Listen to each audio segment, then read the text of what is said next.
Welcome to our channel. ప్రస్తుతం అయితే మనం ఉస్మానియా యూనివర్సిటీ దగ్గర అయితే ఉన్నాము. సో ఈ రోజు వచ్చేసి నిరుద్యోగుల కృతజ్ఞత సమ్మేళనం అయితే జరుపుతున్నారు. మరి ఎందుకు జరుపుతున్నారు, సో వీళ్ళకు ఏం జరిగింది ఒకసారి వారి మాటల్లోనే కనుక్కొని వారితోనే మాట్లాడే ప్రయత్నం అయితే చేద్దాము. సో వాళ్ళ అభిప్రాయం అయితే తెలుసుకునే ప్రయత్నం అయితే చేద్దాము. చలో సార్, చెప్పండి. నిరుద్యోగుల కృతజ్ఞత భారీ బహిరంగ సభ అయితే ఏర్పాటు చేస్తున్నారు కదా, సో మరి దీన్ని ఎలా చూడొచ్చు? ఇది తెలంగాణ దశ దిశను మారే ఒక మంచి మీటింగు. తెలంగాణ యువతకు కూడా ఒక మంచి మెసేజ్ ఇచ్చే మీటింగు. తెలంగాణ విద్యార్థులకు, నిరుద్యోగులకు 54,000 ఉద్యోగాలు ఇచ్చినటువంటి ఘనత ముఖ్యమంత్రి రేవంత్ రెడ్డి గారికి, కాంగ్రెస్ ప్రభుత్వానికి దక్కింది. కాబట్టి తెలంగాణలో ఉన్నటువంటి విద్యార్థులారా, నిరుద్యోగులారా, ఇంకా మళ్ళీ మనకు భవిష్యత్తు ఉంది. కాంగ్రెస్ పార్టీ ఇంకా మరిన్ని ఉద్యోగాలు భర్తీ చేయబోతుంది. కాబట్టి ఏడాది ప్రజాపాలనకు ఒక కృతజ్ఞతగా, ధన్యవాదగా, ఒక విజయోత్సవంలాగా ఈరోజు జరుపుకొని మళ్ళీ ప్రభుత్వానికి మరింత మనలాంటి వాళ్ళ మద్దతుతోని ఇవాళ మన యొక్క సంపూర్ణ సహకారంతో మళ్ళీ 4 ఏళ్లలో తెలంగాణ అద్భుతమైన ఆవిష్కరణకు తెలంగాణ జరగబోతూ ఉంది. ఈ ప్రధానంగా తెలంగాణలో కాంగ్రెస్ ప్రభుత్వం వచ్చిన తర్వాత విద్య, వైద్యానికి, నిరుద్యోగ కల్పనకు, ఉద్యోగాల కల్పనకి మొదటగా ప్రియారిటీ ఇచ్చింది. నిరుద్యోగుల బాధ తెలుసు, గోస తెలుసు. వాళ్ళు పడ్డటువంటి 10 ఏళ్లలో తెలంగాణ నినాదమే అనేది ఉద్యోగాల కోసం వచ్చింది. కాబట్టి అది కాంగ్రెస్ ప్రభుత్వం గుర్తించింది. నిరుద్యోగుల జీవితాలను నిలబెట్టే ప్రయత్నం జరుగుతూ ఉంది. తెలంగాణలో ఒక మంచి నిరుద్యోగ యువతకు చదువుకున్నటువంటి చదువుకు విలువ ఉండాలి, జాబ్ ఉండాలి అనే ఆలోచనతో ముందుకెళ్తా ఉంది. బీఆర్ఎస్ వాళ్ళు ఏమంటున్నారంటే ఇదంతా మేము స్టార్ట్ చేసాము, ఇప్పుడు కాంగ్రెస్ వాళ్ళు ఇది అమలు చేస్తున్నారని చెప్పేసి వాళ్ళు మాట్లాడుతూ ఉన్నారు. బీఆర్ఎస్ పార్టీ తెలంగాణ వ్యవస్థనే డోకా చేసింది. తెలంగాణ వ్యవస్థను మొత్తం అవినీతి చేసింది. లక్షల కోట్లు దిగమింగినటువంటి కేసీఆర్ కుటుంబం ఇవాళ కాంగ్రెస్ పార్టీని, కాంగ్రెస్ ప్రభుత్వాన్ని విమర్శించే నైతిక అర్హత లేదు. నీకు నిజంగా చిత్తశుద్ధి ఉంటే ఏడాదిలో ఒక్కరోజైనా అసెంబ్లీకి వచ్చి ఎందుకు మాట్లాడు? ప్రజల పక్షాన అధికారం ఉన్నప్పుడేమో అనుభవించావు, అధికారం పోయిన తర్వాత కనీసం ప్రజల పక్షాన గొంతు విప్పాలి కదా, ప్రజల కోసం మాట్లాడాలి కదా. అసెంబ్లీలో మాట్లాడరాని, అసెంబ్లీకి రాని ఈ దద్దమ్మలు ప్రజల మీద ఏదో విశ్వాసం ఉన్నట్టు, ప్రజలకేదో ఉద్ధరించినట్లాగా వ్యవహరిస్తూ ఉన్నారు. ఇది చాలా సిగ్గుచేటు. అసెంబ్లీకి రాని ప్రతిపక్షం తెలంగాణలో అది ఉండే నైతిక అర్హత కూడా లేదని కూడా కోరుతా ఉన్నాను. వాళ్ళు ప్రతిపక్ష నాయకులను చెప్పుకునే అర్హత కూడా లేదనుకుంటాను నేను. ఎందుకంటే ప్రజల కోసం, ప్రజల పక్షాన మాట్లాడినోడు వాడు ప్రతిపక్ష నాయకుడు ఎట్లా అవుతారండి? నాకు అర్థం కాకడుతా. కాబట్టి ముమ్మాటికి ప్రజల కోసం, ప్రజలకు జవాబుదారీగా కాంగ్రెస్ పార్టీ ఉంది, ముఖ్యమంత్రి గారు ఉన్నారు. కాబట్టి దీని గురించి ఎక్కువ ఆలోచించాల్సిన అవసరం లేదు. ప్రజల బాధలే 10 ఏళ్లలో క్షుణ్ణంగా అన్నీ మనం తెలుసుకొని ప్రజలు మనకు గొప్ప అవకాశం ఇచ్చారు. మొదటగా విద్యార్థులు, నిరుద్యోగ లోకం కాంగ్రెస్ పార్టీకి, ప్రజాపాలకు అండగా నిలిచారు. కాబట్టి ఇంకా తెలంగాణలో ప్రతి ఖాళీలను భర్తీ చేసి తెలంగాణ నిరుద్యోగ యువతకు జీవితాల్లో వెలుగులు నింపాలనే ఆలోచనతోని ముందుకెళ్తుంది. ఎవరు ఏది మాట్లాడినా కూడా ప్రజాపాలనకు ఆశయం ఆగదు. ఎందుకంటే తెలంగాణలో విద్యార్థులకు, నిరుద్యోగులకు మరిన్ని ఉద్యోగాలు ఇవ్వాలి, వాళ్ళ జీవితాల్లో నిలబెట్టాలి. ఇవాళ తెలంగాణ మీరు అందరికీ తెలుసు, ఉస్మాన్ యూనివర్సిటీ లాంటి తెలంగాణ యూనివర్సిటీలు మొత్తం కూడా నిర్వీర్యం చేశారు. నిధులు ఇవ్వకుండా, నియామకాలు ఇవ్వకుండా చాలా ఉన్నటువంటి అనేక రకాలుగా ఇబ్బంది పెట్టారు. ఇవాళ కాంగ్రెస్ ప్రభుత్వం రాగానే తెలంగాణలో యూనివర్సిటీలు మొత్తం కూడా చాలా ఉన్నటువంటి ప్రశాంతంగా, ఒక స్వేచ్ఛగా, ఆంక్షలు లేకుండా, ఎక్కడ కూడా పోలీసు నిర్బంధాలు లేకుండా చాలా ఒక ప్రశాంతమైన వాతావరణంలో విద్యార్థి లోకం చదువుకుంటా ఉంది. గతంలో ఈ పరిస్థితి లేకపోయింది. తెలంగాణలో మొత్తం కూడా నిర్బంధం, అరెస్టులు, భయంతో, జైళ్లతోని తెలంగాణను మొత్తం కూడా భయభ్రాందోళనకు గురి చేశారు. కాబట్టి మనం ఒక స్వేచ్ఛనిచ్చినాం, స్వయం పాలన ఇచ్చినాం, సామాజిక న్యాయం ఇచ్చినాం. తెలంగాణలో ప్రతి చోట మనం ప్రజలకు మాట్లాడే స్వేచ్ఛనిచ్చినాం. ధర్నా చేసుకునే అవకాశం కూడా ఈ ప్రభుత్వం కల్పించింది. కాబట్టి ప్రభుత్వం గురించి, ప్రజాపాలన గురించి మాట్లాడే నైతిక అర్హత లేదు ఈ దద్దమ్మలకు. చేతగాని దద్దమ్మలు వీళ్ళు అవకాశాలు ఉన్నప్పుడు ప్రజల్ని ఇబ్బంది పెట్టి నిర్లక్ష్యం చేసినటువంటి తెలంగాణ నిరుద్యోగ ద్రోహులు వాళ్ళు. కాబట్టి వాళ్ళ గురించి మాట్లాడితే కూడా టైం వేస్ట్ అనుకుంటున్నాం. అయినప్పటికీ చాలా మందికి, అంటే నిరుద్యోగులకి చాలా మందికి ఇప్పటికీ కూడా ఉద్యోగాలు రాలేవంటున్నారు కదా, సో వాళ్ళ కోసం మరి ఇప్పుడు వచ్చే రోజుల్లో ఏం చేయబోతుంది? తెలంగాణలో 30 ఏళ్ల తర్వాత గొప్పగా మనం జాబ్ క్యాలెండర్ని అసెంబ్లీలో రూపొందించుకున్నాం. మరిన్ని 2025లో తెలంగాణలో నూతన జాబ్ క్యాలెండర్ రాబోతూ ఉంది. మరిన్ని అవకాశాలు రాబోతూ ఉన్నాయి. తెలంగాణ యువత ప్రతి ఖాళీలను కూడా భర్తీ చేసే అవకాశాలు ఉన్నాయి. కాబట్టి దాని గురించి మాట్లాడాల్సిన అవసరం లేదు.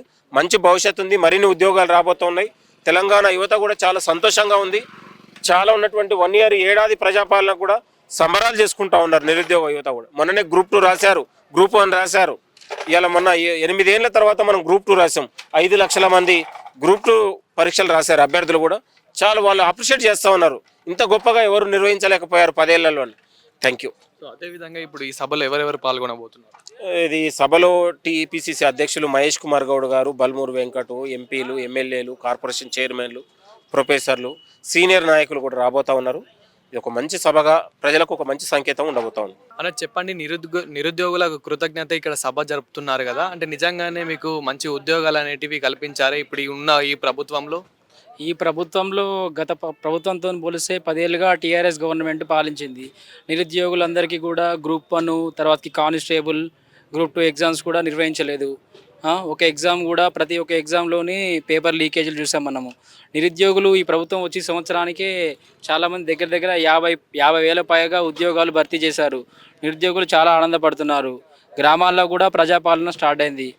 కాంగ్రెస్ గవర్నమెంట్ ప్రవేశపెట్టిన పథకాలు కూడా ప్రజల వరకు చేరుతున్నాయి. మొన్న వచ్చినటువంటి ప్రతి ఒక్క పథకంలో సామాన్యుడి వరకు కూడా చేరువ అవుతున్నాయి. నిరుద్యోగులు చాలా కృతజ్ఞత భావంతో ఈ సభని చెనగాని దయాకర్ అన్న గారు నిర్వహించారు. ఓయిలో ఇంత పెద్ద సభ పెట్టడం ఇది మొదటిసారి. అది కూడా నిరుద్యోగులు కృతజ్ఞత సభ పెట్టారు కాబట్టి చాలామంది విద్యార్థి నిరుద్యోగులు ఈ సభలో పాల్గొని సభను విజయవంతం చేస్తున్నారు. సో అదేవిధంగా అంటే చాలా మందికి మాకు ఇంకా ఉద్యోగాలు రాలేవు అని చాలా మంది బాధపడుతున్నారు కదా, మరి వాళ్ళకి ఇప్పుడు ఫ్యూచర్లో ఎలా ఉండబోతుంది? ఫ్యూచర్లో ఎలా ఉండబోతుందంటే already Congress government job calendar release చేసింది. జాబ్ క్యాలెండర్ అనుగుణంగా ప్రతి నోటిఫికేషన్స్కు ఎన్ని పోస్టులు ఉన్నాయి, ఎంతమందిని భర్తీ చేయాలని చెప్పేసి, ఖాళీ అయిన పోస్టులు ఏ విధంగా అయితే చేయాలని చెప్పేసి టీపీసీసీ మనం ఆల్రెడీ చేసాము. ప్రక్షాళన జరిగింది, చైర్మన్ మారారు. ప్రతి ఒక్క దాంట్లో ఏ శాఖలో ఎన్ని ఉద్యోగాలు ఉన్నాయని చెప్పేసి వాటిని వెంటనే భర్తీ చేయడం జరుగుతుంది. నిరుద్యోగులందరూ కూడా ఉద్యోగులు అయ్యే అవకాశం కాంగ్రెస్ గవర్నమెంట్లోనే ఉంది. రాబోయే పాలన కూడా ప్రజలందరూ చాలా ఆనందంగా ఉంటారు. అదేవిధంగా అంటే బీఆర్ఎస్ వాళ్ళు ఏమని మాట్లాడుతూ ఉన్నారంటే, గతంలో మేము ఇది స్టార్ట్ చేసాము, ఇప్పుడు కాంగ్రెస్ ప్రభుత్వం ఇది అమలు చేస్తుంది, సో మా వల్లనే ఉద్యోగాలు వస్తున్నాయని చెప్పేసి కూడా వాళ్ళు మాట్లాడుతూ ఉన్నారు. సో మీరేమనుకుంటున్నారు దీని గురించి? ఇప్పుడు వాళ్ళే అమలు చేశారు అని చెప్పారు. వాళ్ళే అమలు చేసి వాళ్ళే లీకులు కూడా వాళ్ళే చేశారు కదా. ఒక నిరుద్యోగులకి ఒక్కరికి కూడా ఉద్యోగం రాలేదు. కుటుంబ పాలన అయిపోయింది. ఉద్యోగాలు ఎవరికి వచ్చాయి? కుటుంబంలో 4 ఉద్యోగాలు వచ్చాయి. వారి ఫ్యామిలీ వాళ్ళు మాత్రమే ఆనందంగా గలిపారు. నిరుద్యోగులందరూ కూడా రోడ్డున పడ్డారు. ఎన్నో గురుకుల పాఠశాలలో విద్యార్థులు కూడా ఆత్మహత్యలు చేసుకున్నారు. పట్టగాల్చి ఈ మీద చేసే వ్యవహారాలు టీఆర్ఎస్ గవర్నమెంట్ చేస్తుంది. మీకు కేటీఆర్ గారి అరెస్ట్ గురించి కూడా తెలిసే ఉంటుంది ఈ కార్ రేసింగ్లో, సో దాని గురించి మీరు ఏం మాట్లాడుతూ ఉంటారు? ఈ కార్ రేసింగ్లో కేటీఆర్ గారి అరెస్ట్ గురించి ప్రతిపక్ష నాయకులు కాబట్టి వాళ్ళు చేస్తారు. ప్రభుత్వం ఎప్పుడు కూడా ఎవిడెన్స్ లేనిదైతే అంత పెద్ద నాయకుడిని అరెస్ట్ చేయడం జరగదు కదా. వీరి దగ్గర కూడా ఎవిడెన్స్ అవన్నీ పట్టుకొనే కేటీఆర్ గారికి సభాముఖంగా తెలియజేసింది ఏమంటే, వారు చేసిన పాలలో అరాచకాలు అయినాయి కాబట్టి ప్రజలు వాళ్ళకి ఇప్పుడు చెప్పుదెబ్బ పెట్టినట్టు ప్రభుత్వాన్ని మార్చేశారు. ప్రభుత్వం మారకపోయి ఉంటే అది కాదు కదా. ఇప్పుడు వాళ్ళు చేసిన మంచి కేటీఆర్ గారు అన్నట్టు వాళ్ళు మంచి చేశారు అనుకుందాం. గవర్నమెంట్ వాళ్ళు ఇప్పుడు ఎందుకు ఫామ్ చేయలేదు వాళ్ళు?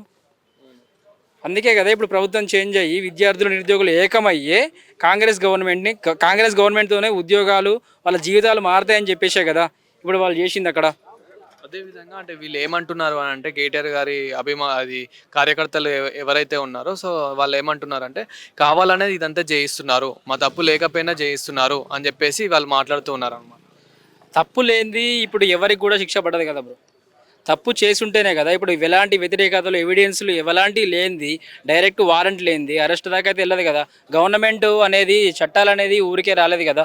ప్రతి ఒక్క దాంట్లో కూడా మనం చేయాల్సినవి అన్నీ కూడా వాళ్ళు క్షుణ్ణంగా పరీక్షించిన తర్వాతకే అతని దగ్గరికి పోయి సార్కి ఏదైతే ఉందో అవన్నీ చూపించినాక అరెస్ట్ వారెంట్ వచ్చినా కదా అరెస్ట్ చేసేది.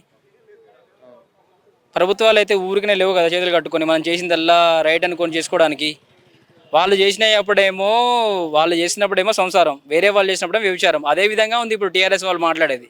అలా చెప్పండి, ఉద్యోగాలు ఇప్పుడు గతంలో ఎలా ఉన్నాయి, ఇప్పుడు ఎలా ఉన్నాయి, సో అప్పటికి ఇప్పటికి ఏమైనా చేంజ్ అయిందా? అప్పట్లో మనం చూసుకున్నట్లయితే కనుక ఆ ప్రభుత్వంలో మాత్రం మాకు ఎలాంటి ఉద్యోగాలు వస్తలేవు, ఎలాంటి ఎగ్జామ్స్ పెడతలేరు అని చెప్పేసి కూడా చాలా ధర్నాలు, చాలా గొడవలు, హంగామాలు మనం ఎన్నో చూసాము. సో ఈ ప్రభుత్వంలో మరి వాళ్ళకి న్యాయం జరిగిందంటారా? సో మీకు న్యాయం జరిగిందంటారా? మీరు క్వశ్చన్ మార్క్ అన్న వేయండి, లేదంటే ఆన్సర్ ఏమండి. మేము ఏమంటున్నామంటే న్యాయం జరిగింది కాబట్టి కదా ఇంత భారీ ఎత్తున బహిరంగ సభ పెడుతున్నాం.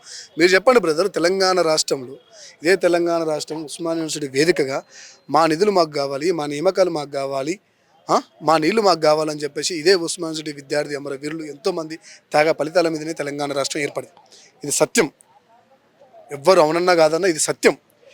ఆ నిధులు ఆ నియామకాల కోసం ఆనాడు మన అన్నలు అమరవీరులైతే తెలంగాణ రాష్ట్రంలో గడిచిన 10 ఏళ్ల నుంచి ఏనాడైనా సరే ఒక ప్రభుత్వ నోటిఫికేషన్ పారదర్శకంగా జరిగిన దాఖలాలు మనం ఎక్కడ కూడా చూడలేదు. ఇది నిజం.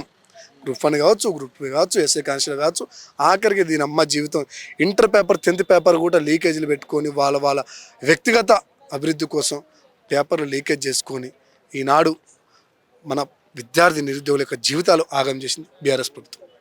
దానికి అలాంటి తప్పుదావలు ఉండొద్దు, అలాంటి మిస్టేకులు ఉండొద్దు. విద్యార్థి లోకం మొత్తం కూడా ఇలా ముందుండి ఇలా తెలంగాణ రాష్ట్రంలో కాంగ్రెస్ ప్రభుత్వాన్ని ఏర్పాటు చేసుకోవడంలో క్రియాశీలక పాత్ర పోషించారని చెప్పేసి ఇలా ఈ రాష్ట్ర ప్రభుత్వం దూరదృష్టితోటి ఇలా విద్యార్థి లోకానికి ఏర్పడినటువంటి ఒక ఏడాదిలోనే ఇలా 55,000 ఉద్యోగాలు ఇవాళ మనం భర్తీ చేసుకోగలం. ఇది సంతోషకరం వాతావరణం కదా. ఏదైతే మన ఎలక్షన్ల మేనిఫెస్టోలో చెప్పినటువంటి 2 లక్షల ఉద్యోగాలు ఉన్నాయో ఒక ఏడాదిలోనే 54,000 55,000 ఉద్యోగాలు మనం సాధించుకున్నామంటే మిగిలిన 4 కాలంలలో మనం ఎంత ఉద్యోగాలు సాధించుకుంటాం అనేది ఇది ఒక ఎగ్జాంపుల్. దీన్ని మనందరం కూడా స్వాగతించాలి. ఇది అన్ని కూడా మన కళ్ళ ముందర జరుగుతున్న విషయాలు. కానిస్టేబుల్ ట్రైనింగ్కి వెళ్ళారు, వచ్చారు. ఎస్ఐ వాళ్ళు ట్రైనింగ్కి వెళ్ళారు, వచ్చారు. ఇలా డిఎస్సీ వాళ్ళు వాళ్ళకి ఇచ్చిన అపాయింట్మెంట్ వాళ్ళకి ఇచ్చిన స్కూళ్ళలో వాళ్ళు టీచ్ చేస్తున్నారు. ఇలా గురుకులా కావచ్చు, ప్రతి ఒక్క ఎగ్జామ్స్ కూడా ఇలా ఎక్కడైనా లీకేజీ పేరిటనో లేకపోతే ఎక్కడన్నా అవినీతి పేరిటనో ఎక్కడైనా పేపర్ అమ్ముకున్న పేరిటనో ఎక్కడన్నా వార్తలు మీరు చూసారా ఈ ఏడాదిలో? నేనైతే ఎక్కడ చూడలేదు. మీరు జర్నలిస్ట్ మీరు చూస్తారని చెప్పండి. ఇలాంటి ఆహ్లాదకరమైన వాతావరణంలో ఇలాంటి ప్రజాప్రభుత్వం విద్యార్థుల కోసం ఒక పారదర్శకంగా కండక్ట్ చేసే ఎగ్జామ్సే కావచ్చు, వాళ్ళకి ఇచ్చినటువంటి నియామక పత్రాలు కావచ్చు, వాళ్ళకి ఇచ్చినటువంటి హామీలు కావచ్చు, ఇవన్నీ కూడా 100% ఫుల్ఫిల్ అవుతున్నాయి. కాబట్టి ఈనాడు 10 ఏళ్ల క్రితం ఏదైతే ఉస్మానియా యూనివర్సిటీ ప్రభుత్వ ఉద్యోగాల కోసం మా నియామకాలు మా కోసం ఇది వేదిక అయిందో ఈనాడు ఇదే రాష్ట్ర ప్రభుత్వంలో ఒక థ్యాంక్ఫుల్ సభగా, ఒక కృతజ్ఞత సభగా ఇలా భారీ బహిరంగ సభ ఉస్మానియా యూనివర్సిటీ నుంచే ఇలా ఈ రాష్ట్ర ప్రభుత్వానికి ఒక కృతజ్ఞతగా మేము భారీ బహిరంగ సభ కూడా నిర్వహిస్తున్నాం. అంటే బీఆర్ఎస్ వాళ్ళు ఏమంటున్నారు అని అంటే ఇది గతంలో మేము స్టార్ట్ చేసాము, ఇప్పుడు వీళ్ళు అమలు చేస్తున్నారు అంతే అని చెప్పేసి కూడా వాళ్ళు మాట్లాడుతూ ఉన్నారు. సో దీని గురించి మీరు ఏమంటారు? ఏం స్టార్ట్ చేశారు నేను అడుగుతున్నాను క్వశ్చన్. వాళ్ళు స్టార్ట్ చేసింది ఏందండి? వాళ్ళు స్టార్ట్ చేసింది ఏంది? మేము ఫుల్ఫిల్ చేసింది ఏంది చెప్పు. గ్రూప్ 1 పేపర్ నువ్వు కండక్ట్ చేసినావా? పోనీ కండక్ట్ చేసి లీకేజీలో కూడా చేసినావా? గ్రూప్ 2 పేపర్ నువ్వు కండక్ట్ చేసినావా? ఇస్తాను డిఎస్సి నోటిఫికేషన్ ఇచ్చినావా? ఏం నువ్వు అమలు చేసినావు? ఏమి నువ్వు ప్రకటిస్తే మేము అమలు చేసినావు మేము చెప్పండి. ఎస్ఐ కానిస్టేబుల్ ఎగ్జామ్లు ఎన్నిసార్లు అండి? ఒక హైట్ రీహైట్ అని చెప్పేసి, ఒక లాంగ్ జంప్ అని చెప్పేసి ఇలా పలు దాపాలు విద్యార్థి నిరుద్యోగానికి ఇదే విధంగా డీలే చేస్తూ వాళ్ళ జీవితాలు ఒక్కొక్కరికి 30 ఏళ్ళు 35 ఏళ్ళు వచ్చే వరకు రాష్ట్ర ప్రభుత్వం వివరించింది. మీకు తెలీదా? వాళ్ళు ఏం మొదలు పెట్టారు, మేమేం పూర్తి చేస్తాం? నేను అడుగుతున్నాను. వాళ్ళేం దాన్ని మొదలుపెట్టింది? ఈ రాష్ట్రం ఏర్పడితే విద్యార్థి నిరుద్యోగుల శక్తి అయి, ఈ రాష్ట్రం ఏర్పడితే విద్యార్థుల యొక్క గొంతుతో ఈ రాష్ట్ర ప్రభుత్వం వాళ్ళకి కృతజ్ఞతగా ప్రభుత్వం చేస్తున్న పని చేసింది. ఇలా థ్యాంక్ఫుల్గా మీ అందరూ సభ పెట్టుకుంటారు. వాళ్ళే మొదలు పెట్టారండి. అయినప్పటికీ ఇప్పటికీ చాలా మందికి ఎవరైతే నిరుద్యోగులు ఉన్నారో వాళ్ళకి ఇంకా ఉద్యోగాలు రాలేవని చెప్పేసి వాళ్ళు కూడా చాలా బాధపడుతూ ఉన్నారు.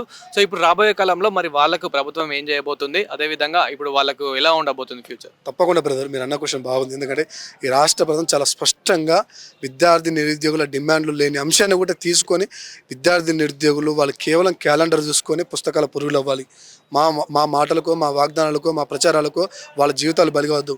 క్యాలెండర్ చూసుకోవాలి, క్యాలెండర్ ప్రకారం నోటిఫికేషన్ ఒక రోజు అటు కావచ్చు, ఒక రోజు ఇటు కావచ్చు. ప్రభుత్వం దానికి మనం సమర్థించలేం. అట్లా అని చెప్పేసి ఒక ఏడాదిలోనే 55 ఉద్యోగాలు సాధించుకున్నప్పుడు మిగతా 4 ఏళ్లలో మనం ఇచ్చినట్టు హామీలు ఏవైతున్నాయో వాటన్నిటి కూడా ఫుల్ఫిల్ చేయడానికి రాష్ట్ర ప్రభుత్వమే అసెంబ్లీ జరుగుతుంది. అసెంబ్లీ అయిపోయినాక మళ్ళీ ఒక నోటిఫికేషన్ వస్తుంది. ఇవన్నీ కూడా మన కళ్ళ ముందు జరుగుతాయి. దాన్ని మళ్ళీ అన్నట్టు కూడా విస్మరించాల్సిన అవసరం లేదు, అదే రేపడాల్సిన అంతకుమించి కూడా లేదు. మనం ఖచ్చితంగా ధైర్యంగా ఉండాలి. ఎక్కడ పేపరేజ్ లీకేజ్ కావు, ఎక్కడ ఇస్తున్నట్టు వాగ్దాలు డీలే కావు. మనందరూ కూడా మన ప్రభుత్వ ఉద్యోగాల కోసం చదువుకోవడం మన పని. సో అదేవిధంగా ఇప్పుడు మీకు తెలిసే ఉంటుంది కేటీఆర్ గారిని ఈ కార్ రేసింగ్లో ఏసీబీ అరెస్ట్ చేస్తుందని చెప్పేసి, ఆయన దీని వెనకాల రేవంత్ రెడ్డి గారు కావాలనే కక్ష కట్టి చేయిస్తున్నాడని చెప్పేసి కూడా ఎవరైతే బీఆర్ఎస్ కార్యకర్తలు ఎవరైతే ఉన్నారో సో వాళ్ళు మాట్లాడుతూ ఉన్నారు. సో మీరేమంటారు దీని గురించి? ప్రజాస్వామ్య దేశంలో ఎవ్వరు కక్షలు పనికిరావు, ఎవ్వరు కక్ష పూరితలు పనికిరావు, ఎవ్వరు టార్గెట్ చేయాల్సిన అవసరం లేదు. ఈ కార్ రేసింగ్లో అతను తప్పిదవ్వాలంటే, అతను అవినీతికి పాల్పడితే చట్టం తన పని తాను చేసుకుని పోతుంది.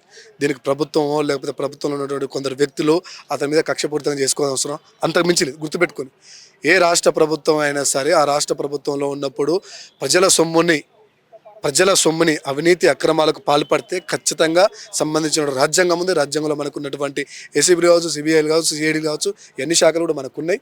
వాళ్ళ పని వాళ్ళు చేసుకుని పోతారు. దానికి బలి అయితే కేటీఆర్ కావచ్చు, కేసీఆర్ కావచ్చు, ఎవరైనా కావచ్చు.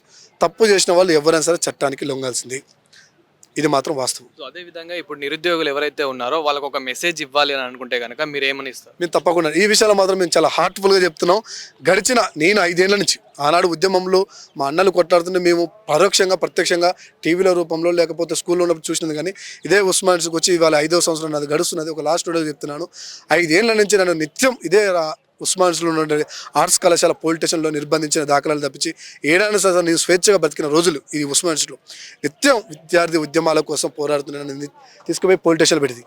అలాంటి నాకు ఈనాడు ప్రజాప్రభుత్వంలో గడిచిన ఏడాదిలోపే ఇన్ని అద్భుతాలు జరిగినట్టే భవిష్యత్తు 4 ఏళ్ళలో కూడా ఇంకా చాలా అద్భుతాలు జరుగుతాయి. విద్యార్థి నిరుద్యోగులారా మీ అందరూ కూడా నేను పిలుపునిస్తున్నాను. ఈ రాష్ట్ర ప్రభుత్వంలో ప్రతి ఒక్క విద్యార్థి నిరుద్యోగికి ప్రభుత్వ ఉద్యోగాలు కల్పించడానికి ఈ రాష్ట్ర ప్రభుత్వం చిత్తశుద్ధితో ఉంది. మీరందరూ కూడా అధైర్యపడద్దు, ధైర్యంగా చదువుకోండి. మనందరూ కూడా ప్రభుత్వ ఉద్యోగాలు కల్పించడానికి ప్రభుత్వం ఉన్నది. మన చదువులు మన కొలువులు మనం సాధించుకుందాం. Thank you.